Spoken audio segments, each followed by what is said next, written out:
الحمد لله نحمده ونستعينه ونستغفره ونؤمن به ونتوكل عليه ونعوذ بالله من شرور أنفسنا ومن سيئات أعمالنا من يهد الله فلا مضل له ومن يضلل فلا هادي له ونشهد أن لا إله إلا الله وحده لا شريك له ونشهد أن سيدنا ومولانا محمد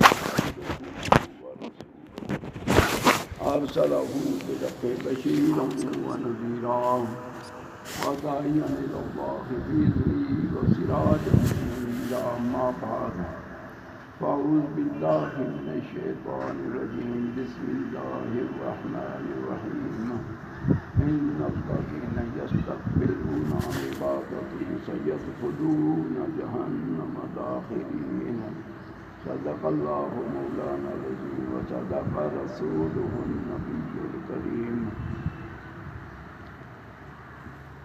اللهم صل وسلم دائما أبدا على حبيبك خير الخلق كلهم مولاي صل وسلم دائما أبدا على حبيبك خير الخلق كلهم. اور حاضرین، یہ آپ کی یہاں مدرسے کا جلسہ ہے، مسجد کی سنگ بنیاد ہے، اور اس مسجد کی سنگ بنیاد کے لیے علماء کرام یہاں تشریف لائے ہیں، اور اس کے لیے آپ لوگوں کو دعوت دی گئی ہے، آپ جمع ہوئے ہیں.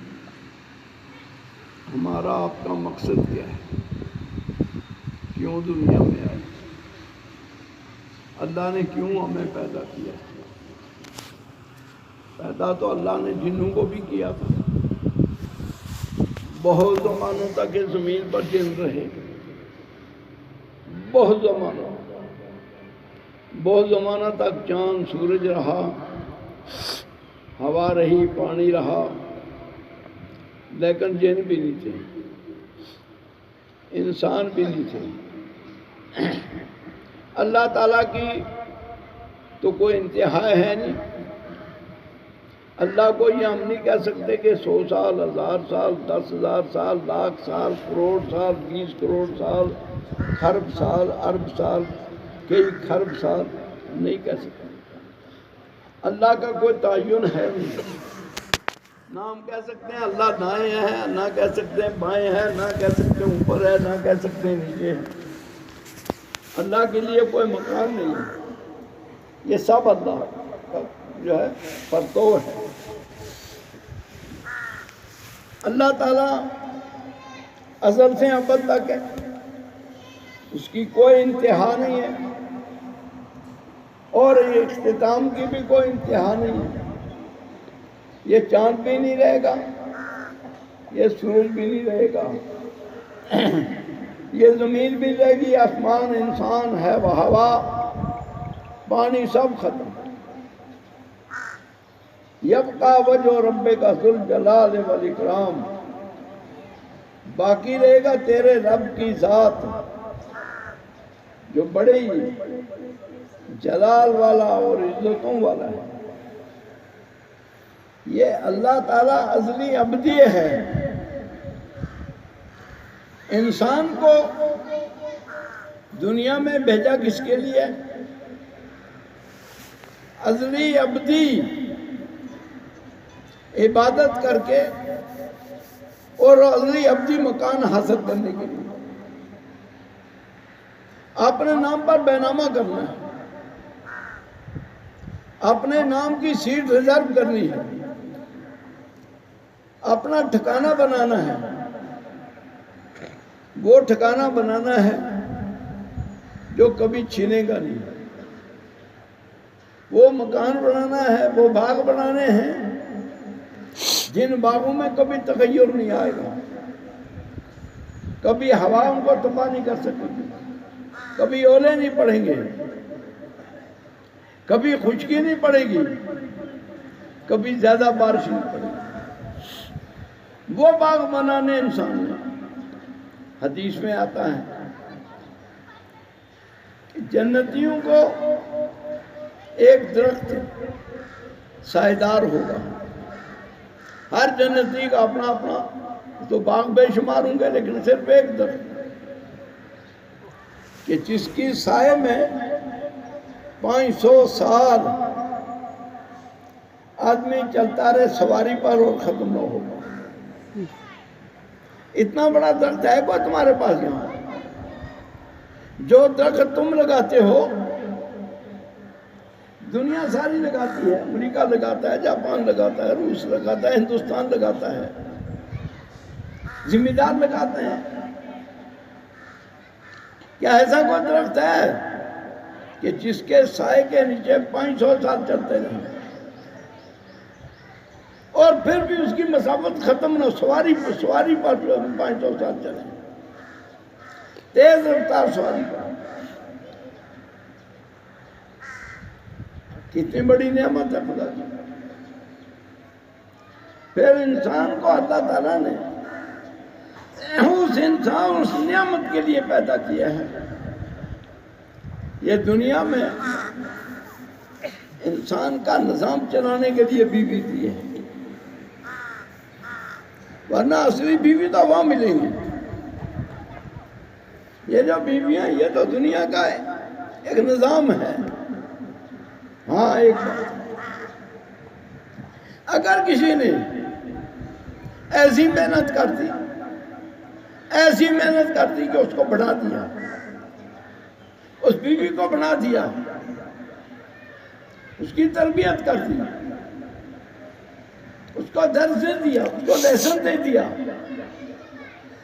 اس کے ہوش حواس ٹھکانے کر دیے،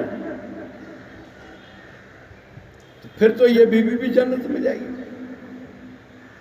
جیسا کہ حضور پاک صلی اللہ علیہ وسلم نے حضرت خدیجہ الکبریٰ پر محنت کی تھی. ظاہر ہے کہ خدیجہ الکبریٰ آپ کو پڑھی پڑھائی بیوی نہیں ملی تھی، بلکہ آپ کو بیوہ ملی تھی. 35-40 سال سے زیادہ عمر تھی، اور حضور پاک صلی اللہ علیہ وسلم کی عمر 22-23 سال تھی. حضور پاک صلی اللہ علیہ وسلم حضرت خدیجہ الکبریٰ پر علیہ السلام والرحمہ، حضرت خدیجہ الکبریٰ پر کروڑوں رحمتیں، کروڑوں سلام، بے شمار سلام.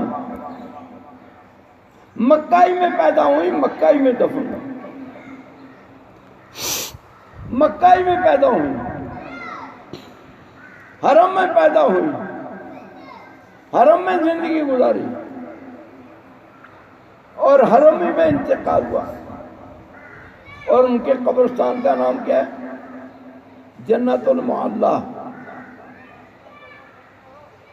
جنت المعلیٰ وہ جنت کا اعلیٰ ٹکڑا ہے، جنت کا اعلیٰ ٹکڑا ہے. حضور کے ساتھ صلی اللہ علیہ وسلم کی بیوی بننے کا ان کو شرف کیا حاصل ہوا. دنیا میں ایک تو ام المومنین بنی، تمام مومنوں کی ماں ہو گئی. دوسرے ان کو کیا ملا دنیا سے جانے کے بعد؟ جنت المعلیٰ. تیسری چیز ان کو کیا ملی حضرت خدیجہ الکبریٰ کو؟ فاطمہ الزہرا کی ماں. ظاہر ہے آپ نے سنا ہوگا، یہاں آپ کے یہاں بھی بہت سے سادات ہیں، ان کی قبریں بنی ہوئی ہیں، مزار بنے ہوئے ہیں. یہ سب کس کی اولاد ہیں؟ ظاہر ہے کوئی امام حسن کی، کوئی امام حسین کی. یہ امام حسن حسین کہاں سے پیدا ہوئے؟ حضرت فاطمہ سے. حضرت فاطمہ کس کے بطن سے پیدا ہوئی؟ حضرت خدیجہ الکبریٰ کے بطن سے. حضرت خدیجہ الکبریٰ کے نسل نے جتنا دنیا میں اسلام پھیلایا، اتنے سارے بادشاہوں نے مل کر نہیں ملا پھیلایا، اتنی ساری طاقتوں نے مل کر نہیں پھیلایا۔ آپ دیکھتے ہیں کہیں سید علی سمنانی رحمت اللہ علیہ، کہیں سید علی حمدانی رحمت اللہ علیہ، کہیں جمال الدین بخاری رحمت اللہ علیہ، کہیں جلال الدین بخاری رحمت اللہ علیہ۔ یہ کس کا تحفہ ہے؟ خدیجۃ الکبریٰ رضی اللہ تعالیٰ عنہ۔ خدیجۃ الکبریٰ حضور پاک صلی اللہ علیہ وسلم کی پہلی بیوی، ام المومنین، تمام مومنوں کی ماں، اور حضرت خدیجۃ الکبریٰ کی بیٹیاں ام کلثوم، حضرت رقیہ، حضرت زینب، کیا کیا بتائیں آپ کو۔ تو اسلام کی حقدار کون ہے؟ السلام علیکہ کی حقدار کون ہے؟ سلام علیہا سلامن تامن دائمن اے علی خدیجۃ الکبریٰ۔ ہمیں ہر وقت اپنی بیویوں کو یہ سمجھانا ہے کہ خدیجۃ الکبریٰ کون تھی، ان کی تعلیم کیا تھی، ان کی تربیت کس نے کی تھی، اس لیے کہ وہ پہلی امت المومنین ہیں اور خاتون اول ہیں۔ آج تو نام رکھا جاتا ہے نا امریکہ کی کسی خاتون اول، جو بھی امریکہ کا صدر بن جاتا ہے اس کی بیوی پہ خاتون اول بن جاتی ہے، دنیا کی بدمعاش ہوتی ہے۔ لیکن آپ کی اور ہماری خاتون اول کون ہے؟ ام المومنین کون ہے؟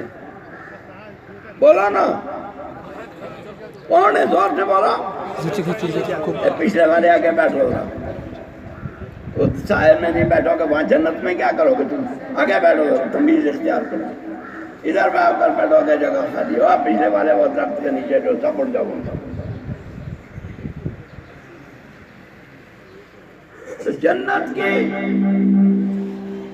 جنت میں سب سے پہلے جنت کی عورتوں کی سردار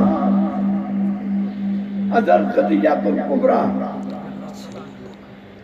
اسی طریقے سے جو میں مثال دینا چاہتا ہوں، ہر ایمان والا جو اپنی بیوی پر محنت کرے گا، یہ بھی ان 70 حوروں کے ساتھ ایک بن جائے گی۔ اب تمہاری مرضی ہے اس کو جہنمی بناؤ یا جنتی بناؤ۔ اگر بیوی کو جنتی بناؤ گے بیٹا جنتی بنے گا، بیوی کو قاری بناؤ گے جہاں بیٹا قاری بنے گا، بیوی کو عالم بناؤ گے بیٹا عالم بنے گا، بیوی کو تہجد گزار بناؤ گے بیٹا تہجد گزار بنے گا۔ اگر بیوی سے صرف جوتے صاف بنانے کے لیے، کپڑے دھونے کے لیے رکھا، صرف سبزی پکانے کے لیے اور دال پکانے کے لیے رکھا، روٹی پکانے کے لیے رکھا، چولہے میں لکڑیاں لگانے کے لیے رکھا، تو یہ جو ہے تمہاری بیوی نہیں ہوگی اور اولادیں تمہاری بیوی برباد ہیں۔ پہلی ہمیں محنت کہاں کرنی ہے؟ اپنے گھر پر۔ جب بیوی کے ہاتھ کی نماز نہیں ہوگی، اس کے ہاتھ کا پکا ہوا کھانا ہوگا، آپ کی دعائیں قبول ہوں گی، آپ کی عبادت قبول ہوگی۔ ایک بزرگ کا واقعہ لکھا ہے،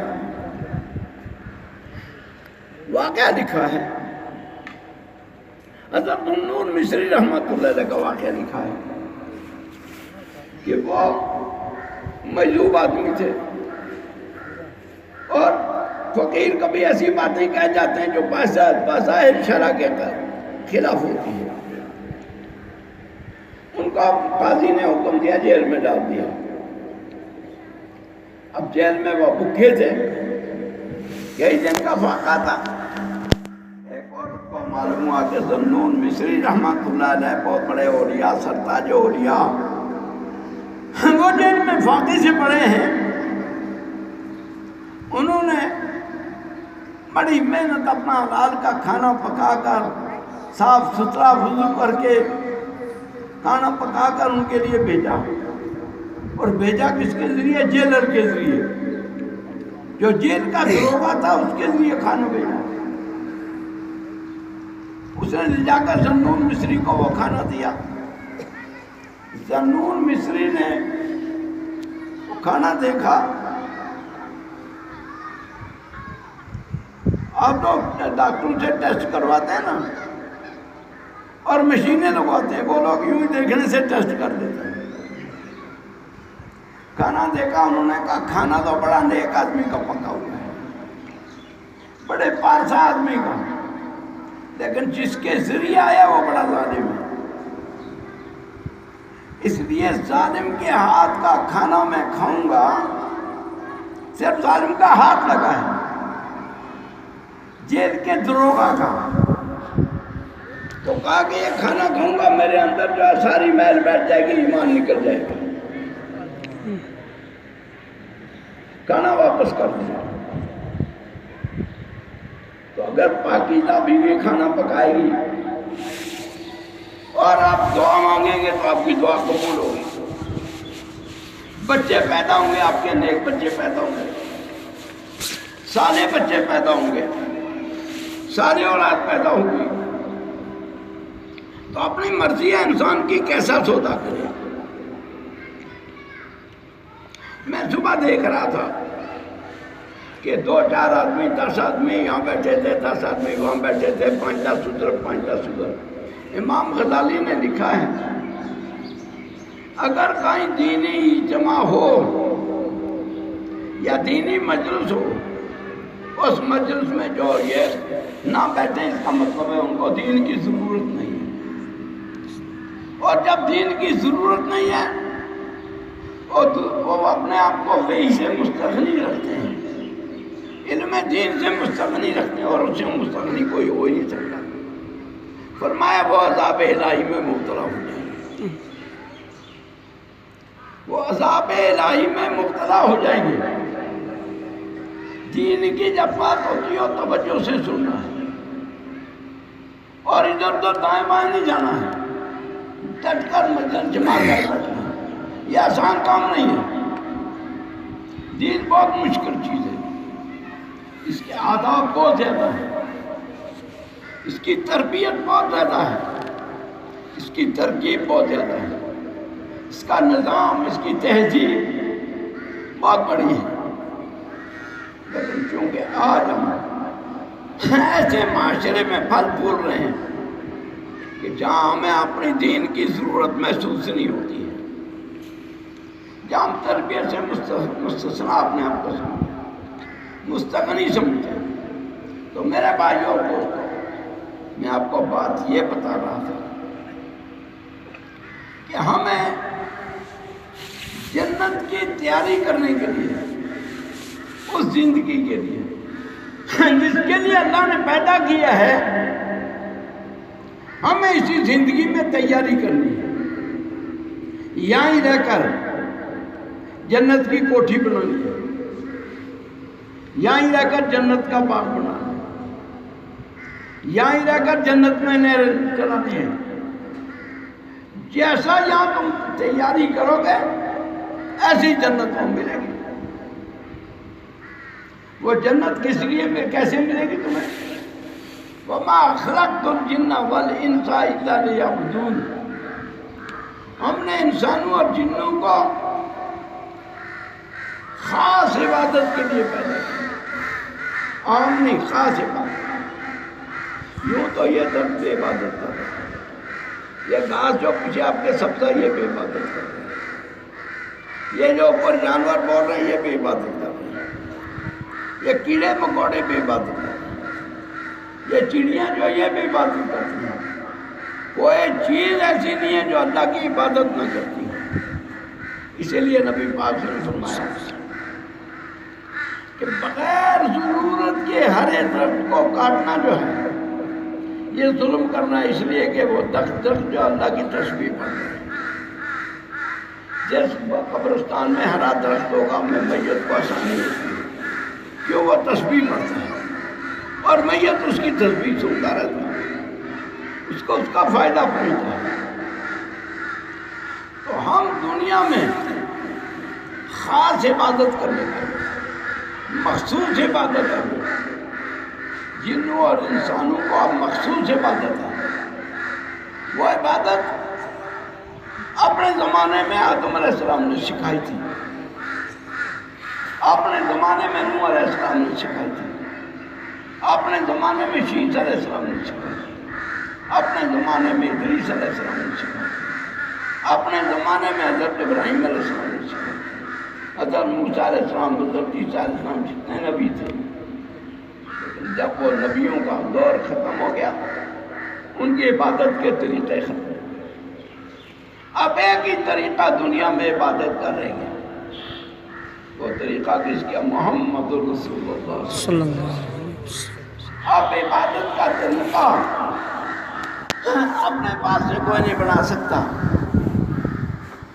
نماز، رکوع، سجدہ، تلاوت، ذکر، خیرات، صدقہ اپنی طرف میں بنانے میں کچھ ملنے والا نہیں، وہ عبادت نہیں۔ جو ادھر سے شریعت نے متعین کیا ہے وہی جو ہے تو طریقہ عبادت کا چلے گا دنیا میں۔ جو شریعت ادھر سے آ گئی ہے، جو نبی پاک نے کر کے دکھایا، صحابہ کرام نے کر کے دکھایا، تابعین نے کر کے دکھایا، ائمہ مجتہدین نے تحقیق کر کے دکھایا۔ اب عبادت کا طریقہ دنیا میں وہی چلے گا۔ یہ عبادت کا طریقہ آپ کو کہاں معلوم ہوگا؟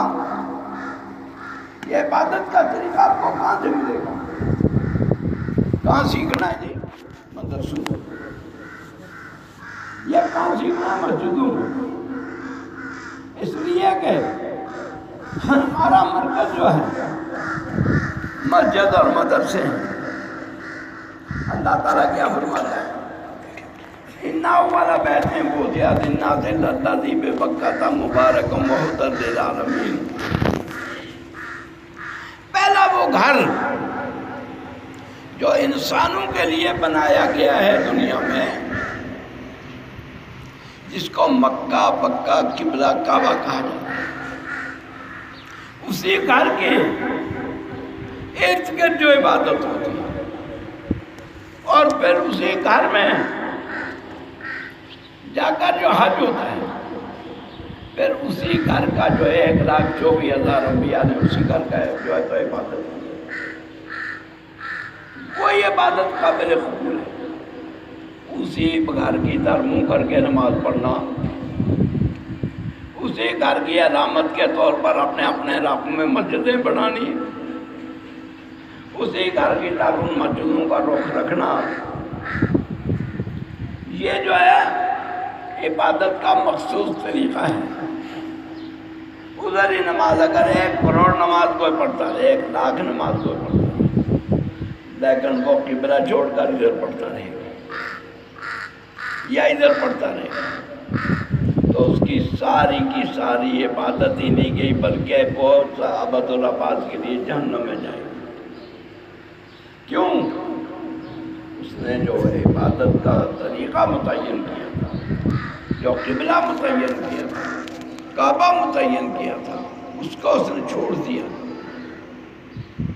میرے بھائیوں اور دوستوں، اللہ کے نبی صلی اللہ علیہ وسلم نے سب سے پہلا مدرسہ کون تھا؟ نبی پاک کا گھر۔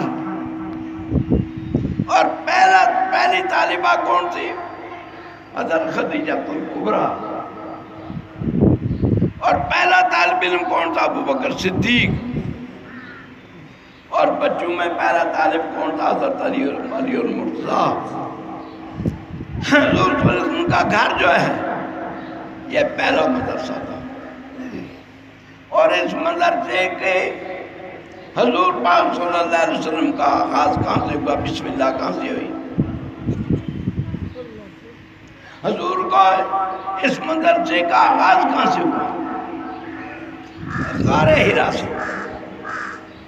غار حرا میں نبی پاک صلی اللہ علیہ وسلم انتظار کرتے رہے، عبادت کرتے رہے، تلاش کرتے رہے کہ کب ادھر سے آرڈر آئے گا اور میں جاتا اسی پر آرڈر پر چلوں گا، کب مجھے حکم آئے گا اسی پر چلوں گا، کب نزول وحی ہوگا، کب قرآن پاک آئے گا۔ غار ہرا میں پہلا مدرسہ کون ہے اسلام کا؟ غار ہرا۔ وہ کتنی بڑی بلڈنگ ہے بھائی؟ کسی نے سنا ہو حاجی، کسی نے حج کیا ہو بتا دے مجھے۔ غار ہرا کتنی بڑی بلڈنگ ہے؟ اس کے کتنے کمرے ہیں؟ غار ہرا میں کتنی روڈیں جاتی ہیں؟ پہلا مدرسہ جو ہے غار ہرا۔ اور طالب علم اور پہلے مدرسے کا کون؟ محمد رسول اللہ صلی اللہ علیہ وسلم۔ اور اس غار ہرا کا پہلا معلم کون؟ الرحمن علم القرآن خلق الانسان وعلمہ البیان۔ پہلا معلم جو ہے نا اللہ کی ذات خود ہے، واسطہ جبرائیل امین ہے، معلم خود باری تعالیٰ ہے۔ اور طالب علم کون ہے؟ محمد رسول اللہ صلی اللہ علیہ وسلم۔ اور بلڈنگ کون ہے؟ غار ہرا کے پہاڑ کی چوٹی اور پتھر، ایک پتھر کے نیچے۔ وہ کتنا اونچی غار تھی؟ آج بھی جو کہا جی گیا جا کر دیکھ لو کہ اس طرح سے اس طرح انسان بیٹھ سکتا ہے، ایسے نہیں بیٹھ سکتا، ایسے نہیں۔ تاکہ معلوم ہو تعلیم آہستگی سے حاصل ہوتی ہے، تعلیم نرمی سے حاصل ہوتی ہے، تعلیم انکساری سے حاصل ہوتی ہے، تعلیم استاد کے سامنے گھٹنے ٹیک کر حاصل ہوتی ہے۔ تعلیم جو یوں تکبر کرسیوں پر بیٹھ کر اور یوں بورڈ مار کر، اس سے تعلیم نہیں، اس کو تعلیم نہیں کہتے۔ یہ پہلی تعلیم ہے اسلام کی جو غار ہرا میں شروع ہوئی۔ اور کس پر شروع ہوئی؟ محمد رسول اللہ صلی اللہ علیہ وسلم پر۔ قرآن پاک ترتیب کے ساتھ 23 سال میں نازل ہوا، لیکن مانوی طور پر پہلے ہی دن نازل ہوا۔ بات میری یاد رکھیں، علماء بھی بیٹھے ہیں۔ مانوی طور پر جیسا لو محفوظ سے اٹھا اور قرآن پاک آسمان دنیا پر آ گیا، اور مانوی طور پر سارے کا سارا پہلے ہی دن نبی پاک ان کا قلب مبارک پر آ گیا۔ پھر اس کی ترتیب آیات وہ 23 سال میں مکمل ہوئی۔ میرے بھائیوں اور دوستوں، اللہ نے اپنے حبیب کو کیا دیا؟ جس کو اللہ نے پسند کیا 1,24,000 نبیوں پر، اس کو پہلا تحفہ کیا دیا؟ قرآن۔ اب ہمیں پہلا تحفہ کیا کس کو سمجھنا چاہیے؟ قرآن کو۔ یہ پہلا تحفہ کہاں ملے گا؟ مسجدوں میں، مدرسوں میں۔ یہ تحفہ مسجدوں مدرسوں میں ملے گا۔ جانا مسجدیں نہ مدرسے ہیں، وہ تو ڈنگر ہیں، وہ تو انپڑھ ہیں، جانور ہیں، وہاں تو کچھ بھی نہیں۔ اس لیے مسجدیں اور مدرسہ بنانے کا رواج ڈالو، یہ دستور ڈالو، تاکہ بچے قرآن پڑھیں، بوڑھے قرآن پڑھیں، عورتیں قرآن پڑھیں۔ جب قرآن پڑھیں گی تو آپ کے ساتھ جنت میں جائیں گی۔ اگر آپ نے قرآن پڑھا، اس کو بیچاری کو نہیں پڑھایا، وہ تو نہیں جائے گی، وہ تو نہیں جائے گی جنت میں۔ آپ نے کتنا بڑا ظلم کیا اس پر کہ آپ نے اس کو قرآن نہیں پڑھایا ہے، بچوں کو قرآن نہیں پڑھایا، گھر والوں کو، رشتہ داروں کو، دوستوں کو، ملنے والوں کو، محلہ والوں کو، علاقے والوں کو قرآن نہیں پڑھایا۔ سب سے بڑی دولت قرآن ہے۔ قیامت کے دن ایک بڑی جماعت آئی، امت محمدیہ کی، کروڑوں کی تعداد میں ہوں گے، اور ان کو قربانہ ملے گا جہنم کا۔ باری تعالیٰ کہے گا اے میرے محمد صلی اللہ علیہ وسلم، یہ تیرے امتی ہیں، یہ جہنم میں کیوں جا رہے ہیں؟ رسول اللہ کو کیا جواب دیں گے؟ وقال الرسول یا رب ان قوم اتخذوا هذا القرآن مہجورا۔ اللہ کے رسول جواب دیں گے باری تعالیٰ قرآن تو حق تھا، قرآن پڑھانے والے پڑھاتے تھے، میں نے بھی پہلا، میرے صحابہ نے گردنیں کٹائیں، میرے دندان مبارک شہید ہوئے، میرا خون یہاں لوہے کی ٹوپی اتر گئی، یہاں سے خون نکلا، یہاں سے ہڈی، یہ دانت اترے، خون، جسم سارا خون آلودہ ہو گیا اس قرآن کے لیے، لیکن مسلمانوں نے قرآن چھوڑ دیا تھا۔ وقال الرسول یا رب ان قوم اتخذوا هذا القرآن مہجورا۔ اپنے بچوں کو یونیورسٹیوں میں داخل کراتے تھے، کالجوں میں داخل کراتے تھے، انگلش میڈیم پڑھاتے تھے، سکول بناتے تھے، فیس دیتے تھے، اس کے لیے تیاری کرتے تھے، اس قرآن سے بغاوت کرتے تھے۔ وقال الرسول یا رب ان قوم اتخذوا هذا القرآن مہجورا۔ اے باری تعالیٰ، قرآن عظیم ان کے پاس موجود تھا، لیکن انہوں نے قرآن پڑھنا چھوڑ دیا، انہوں نے قرآن پڑھانا چھوڑ دیا تھا، انہوں نے قرآن کی محنت چھوڑ دی تھی، انہوں نے قرآن کی تلاوت چھوڑ دی تھی، یا قرآن کے باغی ہو گئے تھے، یا قرآن کے نافرمان ہو گئے تھے۔ آج جو قرآن کا نافرمان ہے وہ جہنم کا حقدار ہے، وہ جہنم میں جائے گا۔ وقال الرسول یا رب، سبحان اللہ، اس آیت پر غور کرو تم، کیا جملہ ہے، کیسا جملہ ہے؟ یا رب، ربی یا محذوف ہے، اے میرے پروردگار، اے میرے مولا۔ آج یہ جہنم میں جا رہے میرے امتی، انہوں نے قرآن پاک کو چھوڑ دیا تھا، قرآن پاک کو پڑھنا پڑھانا چھوڑ دیا تھا، قرآن پاک کو دیکھنا چھوڑ دیا تھا، قرآن پاک سے غفلت برتی تھی انہوں نے۔ سیدنا عبداللہ ابن مسعود رضی اللہ تعالیٰ عنہ فرماتے ہیں کہ یہ قرآن پاک دنیا کے پچھڑے سے پچھڑے لوگوں کو، پسماندہ سے پسماندہ قوموں کو، انتہائی دور دراز کے دیہاتیوں کو، جن کا کوئی معاشرہ نہیں ہے، جب اس قرآن کو پڑھیں گے ان کو بلندیوں میں پہنچا دیں گے، وہ اونچی سوسائٹی میں بیٹھیں گے۔ جب عرب جو ہے، قرآن نازل نہیں ہوا تھا، عربوں کی کیا حیثیت تھی، عربوں کا کیا مقام تھا؟ عرب دنیا میں ایک وحشی قوم سمجھی جاتی تھی، قتل و غارت کرنے والی قوم، چھوٹی چھوٹی باتوں پر لڑائی کر، وہ فقر تغلب کی باہم لڑائی قبیلوں کی جس نے کر دی سکتا۔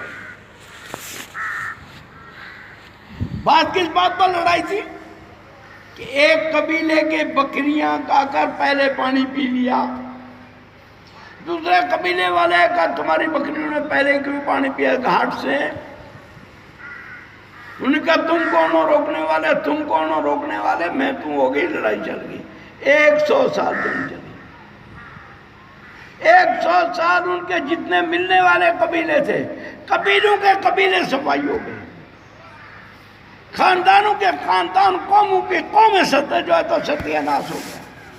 وہ بکر اور تغلب کی باہم لڑائی قبیلوں کی جس نے کر دی صفائی۔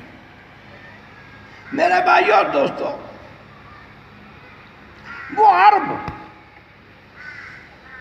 جن عربوں کا حال یہ تھا، جب یہ قرآن آیا، ان کا مقام کیا؟ عمر فاروق رضی اللہ تعالیٰ ایک دن بیٹھے ہوئے رو رہے تھے، اور 35 ملکوں کے بادشاہ تھے، کتنے؟ 35، اور 35 گورنر تھے ان کی طرف سے ملکوں میں، ان کے بادشاہ تھے 35 ملکوں کے۔ عمر فاروق رضی اللہ عنہ نے کہا کہ مجھے آج تعجب سے رونا آیا. میرے باپ نے ایک دن کہا تھا، اے خطاب کے بیٹے، ان کے باپ کا نام خطاب تھا، اے ابن خطاب تم کیا کرے گا؟ ہمارا معاش جو ہے وہ بکریاں اور اونٹ ہیں.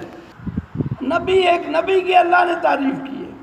اس نبی کی سب سے بڑی خوبی یہ تھی کہ وہ اپنے گھر والوں کو نماز کا اور زکوٰۃ کا حکم دیتے تھے. نماز پڑھو، نماز پڑھو، نماز پڑھو. نماز کی پابندی کراتے تھے، زکوٰۃ کی پابندی کراتے تھے.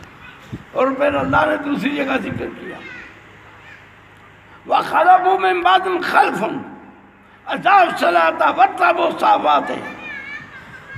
اس کے بعد نہ خلف پیدا ہوئے ان کے، نہ اہل نہ لائق. ان کی نالائقی کی کیا ضروری حکومت نے کی؟ کیا انہوں نے کھیتی نہیں کی؟ کیا انہوں نے کاروبار نہیں کیا؟ نہیں. اضاعوا الصلاۃ، نماز کو ضائع کرنا، یہ باپ کو، اگر باپ عالم ہے اس کے بیٹے کی سب سے بڑی نااہلی ہے. اگر باپ بزرگ ہے، بیٹا نااہل ہے، بیٹا سب سے بڑی نااہلی ہے کہ وہ نماز کو ضائع کرے، وہ خدا کے احکام کو ضائع کرے. یہ بیٹے کی سب سے بڑی نااہلی ہے. یہ اولاد کی اولاد نہ خلف انہیں کو کہتے ہیں، نہ لائق اولاد انہیں کو کہتے ہیں کہ جو دین باپ نے چھوڑا تھا یا بزرگوں نے چھوڑا. نااہل شاگرد کی یہ نشانی ہے، نااہل مدرسے والوں کی یہ نشانی ہے، نااہل خانقاہ والوں کی یہ نشانی ہے کہ وہ خود خانقاہ کا بزرگ جو ہے وہ متقی، اس نے صدیوں عبادت کی، لیکن اس کے پیچھے والے جو ہیں انہوں نے اللہ کے احکام کو فراموش کر دیا. انہوں نے نمازوں کو ضائع کر دیا، انہوں نے شریعت کا تباہ اور برباد کر دیا، انہوں نے سنتوں کو ضائع کر دیا، انہوں نے بدعات کو رائج کر دیا، انہوں نے خرافات میں اپنی زندگی گزار دی، انہوں نے دین ایمان کو چھوڑ دیا، انہوں نے پیارے نبی کی سنتوں کو چھوڑ دیا، انہوں نے صحابہ کے طریقے کو چھوڑ دیا، انہوں نے ایمانیات کو چھوڑ دیا. وہ فضول واحشات کاموں میں لگ گئے، واحیات رسم و رواج نکال دی، خرافات نکال دیے، بے حیائی کی باتیں نکال دیں. یہ نااہل ہونے کی نشانی ہے کہ وہ اہل نہیں ہے، ان کے ماننے والے نہیں ہیں، یہ ان کے نالائق ہیں، یہ بیکار ہیں، بے جان ہیں. ضائع کر دیا انہوں نے سب کچھ، اپنے آپ کو برباد کر دیا. جنہوں نے نمازوں کو برباد کر دیا، جنہوں نے دین کو برباد کر دیا، جنہوں نے ایمان کو برباد کر دیا، انہوں نے سب کچھ برباد کر دیا. میرے بھائیوں، پھر بھی دنیا میں کچھ اللہ کے بندے ہیں جو دین پر محنت کرتے ہیں، جو دین کے لیے جد و جہد کرتے ہیں، جو دین کے نام پر سفر کرتے ہیں، جو دین کے نام پر مر مٹنے کے لیے تیار ہیں، جو دین کے لیے قربانیاں دیتے ہیں، جو دین کے لیے پیسہ دیتے ہیں، جو دین کے لیے خون دیتے ہیں، جو دین کے لیے جانیں دیتے ہیں. سب سے پیاری چیز انسان کا جان اپنی ہے. دین کے لیے کتنے لوگ اپنی جانیں دے رہے ہیں. کس کے لیے دے رہے ہیں؟ دین کے لیے، ایمان کے لیے، لا الہ الا اللہ محمد رسول اللہ، اس کلمے کی سربلندی کے لیے. میرے بھائیوں اور دوستوں، ہمیں دین کو مضبوطی سے پکڑنا ہے اور دین کی آبیاری کرنی ہے. اللہ تعالیٰ مجھے بھی آپ کو عمر کی توفیق عطا فرمائے. یہ مولوی خالد صاحب کی جو مسجد ہے، یہاں یہ مدرسہ ہے جو ہمارے حکیم صاحب کی سرپرستی میں چلتا ہے. اس مدرسے کی طرف آپ توجہ کرتے رہے، اس مسجد کی طرف توجہ کرتے رہے، اور اس کی طرف توجہ کرنے کی ضرورت ہے، اور مسجد کے ساتھ تعاون بھی کرنے کی ضرورت ہے، اس کے لیے دعائیں بھی کرنے کی ضرورت ہے. اس کے ساتھ جو تعاون کی کئی شکلیں ہیں، کوئی اینٹیں دے سکتا ہے، کوئی پتھر دے سکتا ہے، کوئی بجری دے سکتا ہے، کوئی ریت دے سکتا ہے، کوئی سیمنٹ دے سکتا ہے، کوئی نقدی دے سکتا ہے، کوئی کام کرا سکتا ہے. کوئی آدمی کہے گا جی میں 10 مزدور دوں گا، کوئی آدمی کہہ سکتا ہے جی میں 5 مستری دوں گا، ان 5 مستریوں کا خرچ میرے سے ہوگا. بہت سی شکلیں کام کی. اللہ تعالیٰ آپ کو اور مجھے عمل کی توفیق عطا فرمائے. آمین. مجھے کچھ کہنا نہیں تھا کیونکہ مفتی نظام الدین صاحب پہلے بیان کر چکے تھے، مفتی طیب صاحب بھی بیان کر، مفتی بھولی صاحب بھی بیان کر چکے تھے، اور دوسرے علماء کرام جتنے یہاں تشریف لائے انہوں نے کافی صبح سے بیان کر چکے تھے. اب میرے بیان کی کوئی خاص ضرورت تو نہیں تھی، لیکن پھر بھی ان کا حکم ہوا، ہمارے حکیم صاحب کا، مولانا حکیم بشیر صاحب کا، اور بہت سے لوگ دوست آئے ہوئے تھے، ان کی تمنا بھی تھی، تو میں نے کہا کچھ میں عرض کر دوں گا، اللہ تعالیٰ قبول فرمائے۔ آپ بیٹھے رہیں جب تک مدرسے کی طرف سے اعلان نہ ہو اب آپ کو کیا کام کرنا ہے، اس وقت تک آپ ابھی اٹھیں گے نہیں۔ ابھی مولوی خالد صاحب آئیں گے، یا جو یہاں جو سٹیج کا منتظم ہے وہ آئے گا اور وہ اعلان کرے گا کہ اب کیا پروگرام ہے، کس وقت پر سنگ بنیاد رکھی جائے گی، دعا کس وقت کی جائے گی۔ اس سے پہلے اگر کوئی پروگرام ہے ان کو تو وہ پروگرام بھی یہ بتائیں گے، چلائیں گے۔ اللہ تعالیٰ مجھے بھی اور آپ کو عمل کی توفیق عطا فرمائے۔ انشاءاللہ جو ہے اخیر مسجد کی بنیاد رکھی جائے گی اور اس میں پھر دعا ہوگی، پھر جو ہے ہم تو چلے جائیں گے۔ آپ بھی جو ہے گائے گائے باز خواہیں قصہ پاری نہ رہا، گائے گائے باز خواہیں قصہ پاری نہ رہا، گر خواہی یاداشتن داغ ہے سینہ رہا۔ ہمیں کب بار بار آنا ہے اور آپ نے کب بار بار ملنا ہے، تو انشاءاللہ جو ملنا چاہیں گے ان سے ملاقات بھی کر لیں گے۔ السلام علیکم ورحمۃ اللہ وبرکاتہ۔ میری باری یہ باجیوں کا